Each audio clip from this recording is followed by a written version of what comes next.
প্রথমেই বলি সবচেয়ে গুরুত্বপূর্ণ অংশটা, যারা মাসে 20,000 টাকার কম পেনশন পান, মানে দেশের প্রায় 2 লাখ তৃতীয় ও চতুর্থ শ্রেণীর অবসরপ্রাপ্ত কর্মচারী, তাদের জীবনে আসতে চলেছে সবচেয়ে বড় পরিবর্তন। এরা কারা? এরা হলেন সেই মানুষগুলো যারা সারা জীবন রোদে পুড়েছেন, বৃষ্টিতে ভিজেছেন, অফিসের করিডোর পরিষ্কার করেছেন, ফাইল বয়ে নিয়ে গেছেন এক টেবিল থেকে আরেক টেবিলে। পিয়ন, চাপরাশি, ড্রাইভার, মালি, সুইপার, এই নামগুলোর পেছনে লুকিয়ে আছে অসংখ্য ত্যাগের গল্প। এবং আজ তারা পান কত? মাত্র 8 থেকে 15,000 টাকা। এখন একটা জিনিস চিন্তা করুন, ঢাকা শহরে একটা ছোট্ট রুমের ভাড়া কত? ন্যূনতম 5-6 হাজার টাকা। এক মাসের বাজার কত?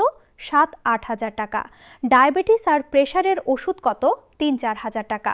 বিদ্যুৎ বিল, পানির বিল, গ্যাসের বিল মিলিয়ে আরও 2 হাজার টাকা। মোট কত দাঁড়ালো? 17-18 হাজার টাকা। কিন্তু পেনশন আসে 10-12 হাজার টাকা। বাকিটা কোথা থেকে আসবে? সন্তানদের কাছে হাত পাততে হয়। যাদের সন্তান নেই তাদের অবস্থা তো আরও ভয়াবহ। মাসের শেষে হয়তো খাওয়াই জোটে না। এই হলো বাস্তবতা। এবং এই বাস্তবতা দেখেই পে কমিশন নিয়েছে ইতিহাসের সবচেয়ে সাহসী সিদ্ধান্ত। এই শ্রেণীর সকলের পেনশন বাড়বে 100%। শুনেছেন? 100% মানে দ্বিগুণ।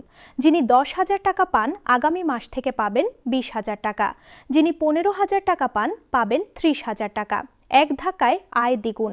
জীবনে এমন পরিবর্তন হয়তো তারা কল্পনাও করেননি। এটা শুধু টাকার অঙ্ক নয়, এটা তাদের সম্মান ফিরিয়ে দেওয়া। এটা তাদের বলা, আপনারা দেশের জন্য যা করেছেন আমরা তা ভুলিনি। এবার আসি দ্বিতীয় ক্যাটাগরিতে, মধ্যবিত্ত শ্রেণীর পেনশনভোগীরা, যারা মাসে 20,000 থেকে 40,000 টাকা পান। এদের সংখ্যা প্রায় 2.5 লাখ। এরা সাধারণত দ্বিতীয় ও তৃতীয় শ্রেণীর কর্মকর্তা, শিক্ষক, সহকারী, অফিস সহায়ক, সেকশন অফিসার পর্যায়ের মানুষ। এরা জীবনে মধ্যবিত্ত ছিলেন, এখনও মধ্যবিত্ত থাকতে চান। তাদের চাহিদাও আলাদা। তারা একটু ভালো এলাকায় থাকতে চান। 10-12 হাজার টাকা ভাড়া দিতে হয়। সন্তানরা বিয়ে করেছে, তাদেরকে মাঝে মধ্যে সাহায্য করতে হয়। নাতি নাতনিদের জন্মদিনে উপহার দিতে হয়। মাসে একবার হলেও পরিবার নিয়ে রেস্তোরাঁয় খেতে যেতে চান। বছরে একবার হলেও কক্সবাজার বা সিলেট ঘুরতে যেতে চান। এই স্বপ্নগুলো কি অন্যায়? একদমই না। এবং এই স্বপ্ন পূরণে পে কমিশন তাদের জন্য প্রস্তাব করেছে 75% বৃদ্ধি।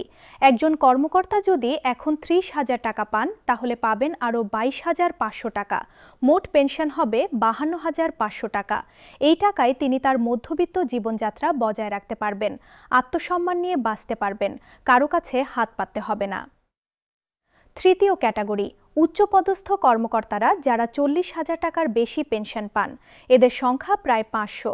এরা হলেন সচিব, অতিরিক্ত সচিব, যুগ্ম সচিব, উপসচিব পর্যায়ের অবসরপ্রাপ্ত কর্মকর্তা, যারা দেশ চালানোর নীতি নির্ধারণী পর্যায়ে কাজ করেছেন। তাদের জন্য 55% বৃদ্ধির প্রস্তাব।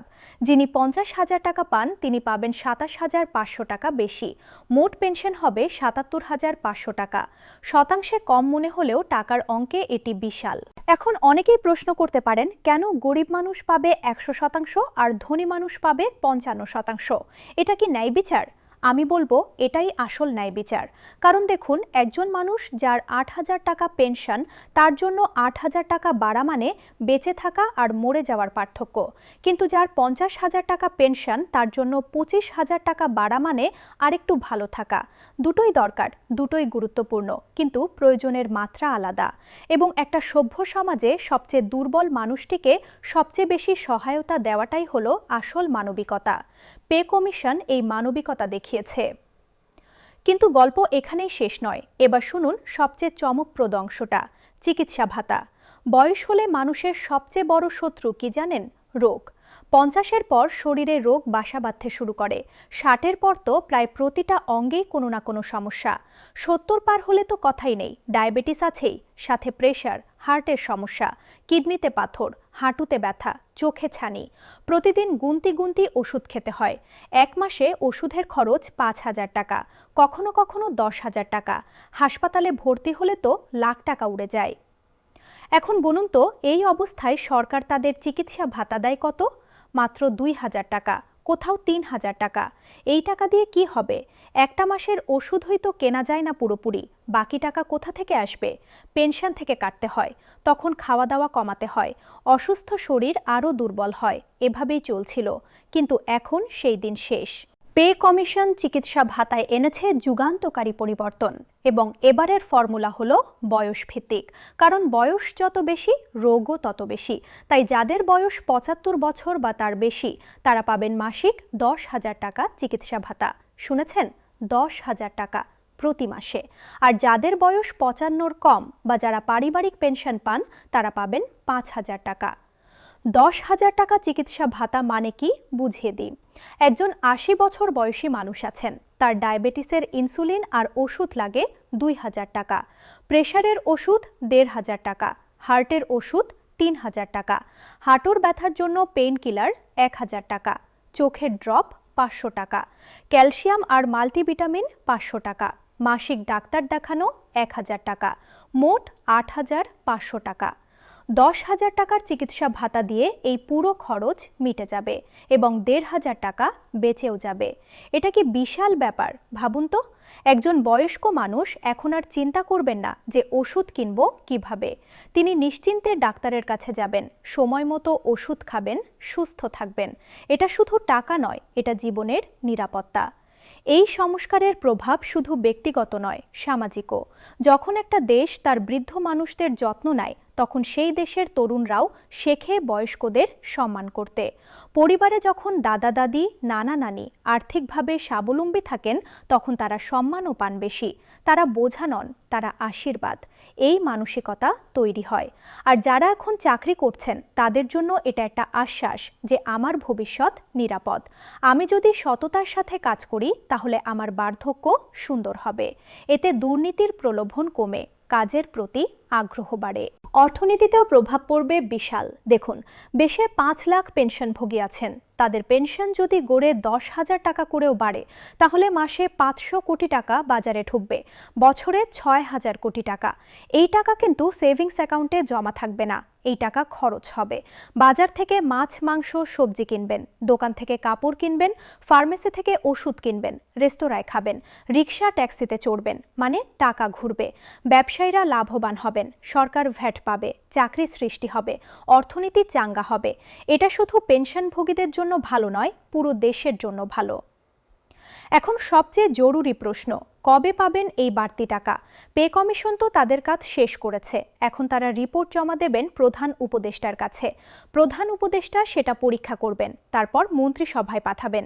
মন্ত্রিসভায় আলোচনা হবে, অনুমোদন হবে, তারপর গ্যাজেট প্রকাশ করা হবে। স্বাভাবিক নিয়মে এই পুরো প্রক্রিয়া ৩ থেকে ৪ সপ্তাহ লাগে, কিন্তু সূত্র বলছে এবার হয়তো আরও দ্রুত হবে। কারণ এটা এমন একটা সিদ্ধান্ত যেটা নিয়ে কোনো দ্বিমত নেই, কোনো বিতর্ক নেই। সবাই চায়, সব দল চায়, সব মহল চায়। তাই সরকার দ্রুত পাশ করতে পারে। অনেক বিশ্লেষক মনে করছেন ফেব্রুয়ারির মধ্যেই গ্যাজেট আসতে পারে। যদি সেটা হয় তাহলে মার্চ মাসের বেতন পেনশন থেকেই নতুন হারে টাকা পাবেন পেনশনভোগীরা। ভাবুন তো, আর মাত্র ৩-৪ সপ্তাহ পরেই হয়তো একজন পিয়নের পেনশন ১০,০০০ থেকে ২০,০০০ হয়ে যাবে, একজন শিক্ষকের পেনশন ৩০,০০০ থেকে ৫২,০০০ হয়ে যাবে, একজন সচিবের পেনশন ৫০,০০০ থেকে ৭৭,০০০ হয়ে যাবে, আর সবার চিকিৎসা ভাতা ৫,০০০ বা ১০,০০০ হয়ে যাবে।